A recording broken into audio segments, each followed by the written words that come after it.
Done this loads at futsal. George's going to show us. Just move it around, George, and I'll talk through it. You can see that he's just getting used to these little movements. Out to the side to orange and then forward to blue. That one is the really difficult one. He moved his right foot forward so he can go red X. Oh, beautiful, George. Really, you can see how hard that is. It's fine. Totally fine to lose that control. It's not about whether you can or you can't do these things. I heard lots of you say, oh, I can't do that one when George goes behind and goes to the red. If he puts his right foot forward, do that difficult one for us, George. Really difficult, that movement. But my goodness, you did a brilliant job there. Lose control a bit. It's not that you can't do it, your body's just not used to it. Your body will get used to it with all that practice. But this is just so good to get your feet used to these little movements. We've just got this habit when we're practicing our football to use in movements that are big lunges, big steps, constantly moving the ball to whack it, to shoot it, to hit big passes. This is how you increase your technique. This is how you get better. These little movements, putting your body in unfamiliar situations, is how you get really good footwork. George is actually doing a brilliant job here. But just go at the speed that's good for you. This is so good. I would do it over and over again. Have a little go on your less favourite foot, George. Okay. Very good. Yeah. Just going to get stronger and stronger doing this. It's a balance, really. All about that standing foot and that balance. But this is so good.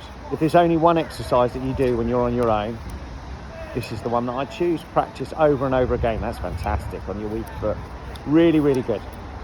Thank you, George. But please do practice this one. We'll come back to it again and again in our warm-ups to get our footwork really sharp. Well done, George. Benji, how you doing, buddy? Just a little message from me and Adam at the Football Alliance. I hope you've had a brilliant Christmas. Santa brought you all that you were hoping for. Just to say, look, you're doing so well. What's really impressed me, I've asked you so many times about which your favourite foot is. But that is something that I absolutely love about you, because you're totally willing to try and do things. All the things we've been trying to teach you, open up on your right foot, open up on your left foot, and you're doing it constantly.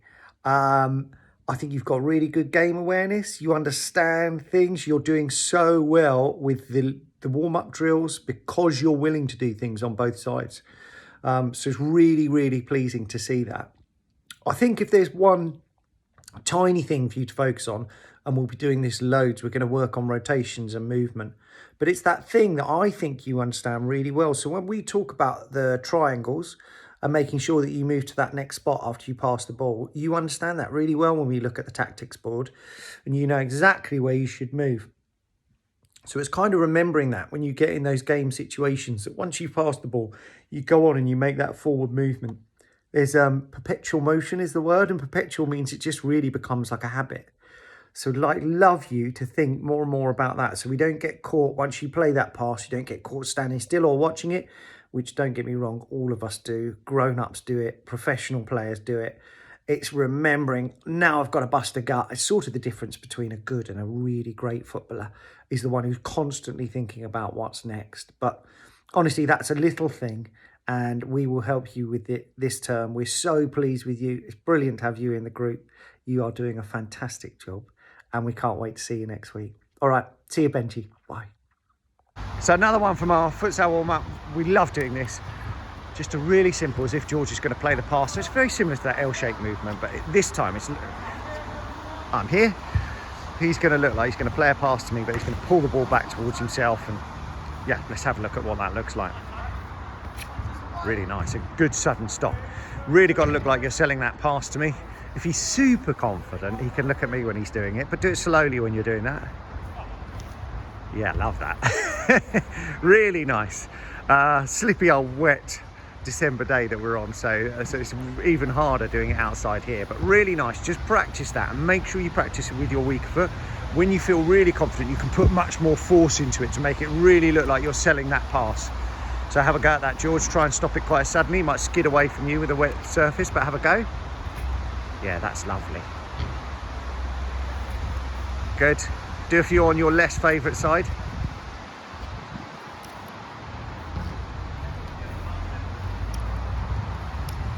Now, can you do it So it looks like you're going to play to me and then you're going to move away. So you look like you're going to play a pass to me and then you're going to take the ball away, dribble it away.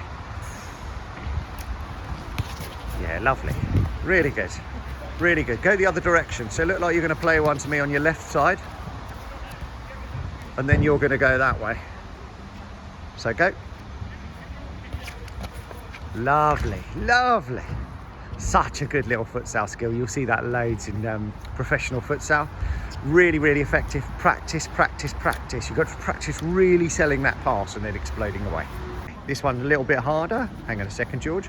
Just about change of direction again and selling that move. George is going to show us this slowly and then we'll take you through it. We've not done this one at futsal yet, so we'll take our time with it a little bit. George is going to put his foot on the ball as if he's coming towards me.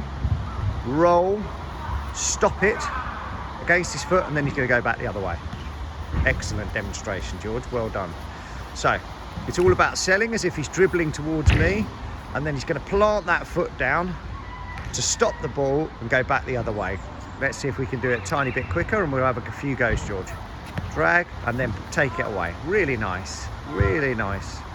You have to do this really slowly just to get used to that movement. Once you drag, your foot comes over and stops the ball. Have another couple of goes, George. Really good. Whoa, it's definitely sold that. Lovely to see that right shoulder coming down. Love that, the drop of the shoulder, come down and then push away, coming back the other way. Have another go. Lovely. Lovely little sharp movement of the ball. Get away. Good, thank you, George. Very, very difficult to do this on your less favourite side, but you do have to practice. Have a go, George. It'll be probably hard, but slow it down. It's all right. Have another go. Slow down the movement on the ball. Just get used to your body doing it. Very good. There you go. And then you can quicken up as you get more comfortable. As George feels, there you go. That's beautiful. As with all these things, when you're on your own, the key thing is to practice. It's so funny.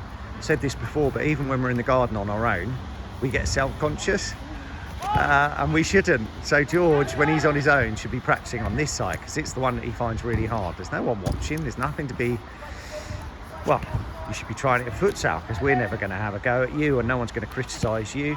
We want you to try the things that are really difficult. It's going to make such a difference to your game if you keep practicing those things that are difficult, and that means going on your less favourite side all of the time. Really good stuff, George. Well done. Okay, so we have done the scoop and we started doing it in our last session. George, just show us. It's really difficult to explain. I think the best way is George puts his hand on the floor next to the ball. Now, what George is not going to do is ram his fingers under the ball, break his fingers, and he's not going to lift the ball doing that. It will barely come off the floor. So what would George need to do to lift the ball? He's got to put his fingers slowly under the ball, curl them, and then lift the ball up. Not going to hurt his fingers, and he gets a lovely little bit of lift on that ball. We actually need to do the same thing with our toes. It took me ages as a kid to get used to this. Slowly lift, and your toes are going to do that same thing. So let's see what it looks like with your feet. Because if George just rams his foot under the ball, show us what that looks like. He doesn't get much of a lift. You're going to hurt your toes. Let's see what it looks like. And you won't get that same amount of control. The beautiful thing, the same with your fingers, is when you slowly lift with those toes. Show us, George. Oh, lovely. You're much more in control as how much lift you get. And in futsal, most of the time, we'll work on lift passes the more we go through the sessions, actually, this term. But all you really want to do is, if I get a foot there, is just lift it away from that outstretched leg. Beautiful. It's such a good way of beating your player. I absolutely love doing this, even out of futsal. I'm in a tight spot and we're playing out on grass. You guys are playing on your Saturdays, Sundays. It's such a good way of evading those tackles. It's so difficult for defenders. Even when you're squeezing between two defenders, you can lift the ball. So all you want is that little bit of elevation. We've got these little cones here. It only needs to go that high to get away from your defender. And George can lift. Beautiful. And he's away. That's perfect amount. If you scoop it too much, the ball's in the air, gives the defender a chance to recover. Yeah, that's not going to work. Looks lovely, and it might work for a longer pass, which again will work on this term. But actually all he wants to do is lift and get away. So show us lift and get away, and maybe get a shot off this time, George, if I come around. Lovely lift. And a great strike. Super. Thank you, George. There are two things, I think, This one being number one, actually, when we're doing our futsal, your first touch needs to enable your second touch. And all that means is, if I hit the ball at George, and he's going to control the ball, okay? Now, I remember getting taught as a kid to control the ball by stopping it dead, and that's not what we want to do. I'm going to show you what I mean. George, I'm going to hit the ball to George. George now cannot do anything. The ball is stuck underneath him, so he's got to now move it in order to dribble, shoot, pass.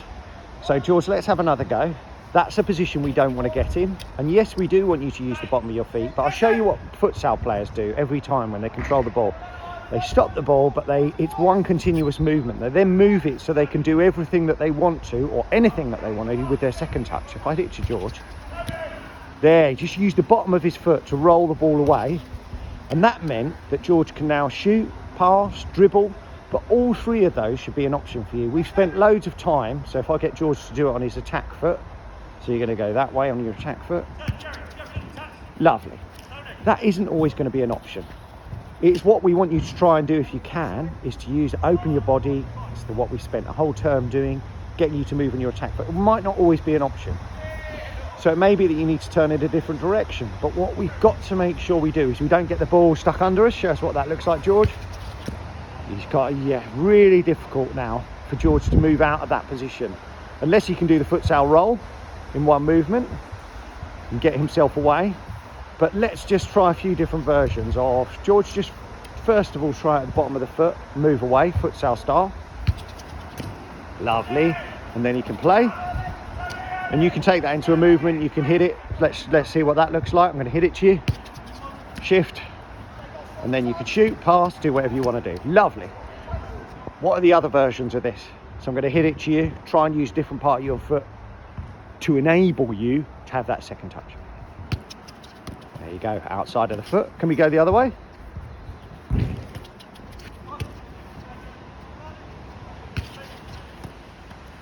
Good, a little bit stuck under you. Let's get that one out of your feet. The key thing, George, come here a minute. So if we go back to our cones, George is on the spot. You actually want that, he doesn't want that ball stuck right underneath him. He needs that first touch to get him out of the cone. So I'm going to pass you the ball, George. And you just want that first touch to take you away. Lovely. And out and ready to play. So on the move, ready to play with the option to dribble, pass or shoot. Lovely, lovely little shift. It's so simple, this, but I would say it's the number one area where we're getting a bit stuck in our futsal. So simple, but just constantly work on it.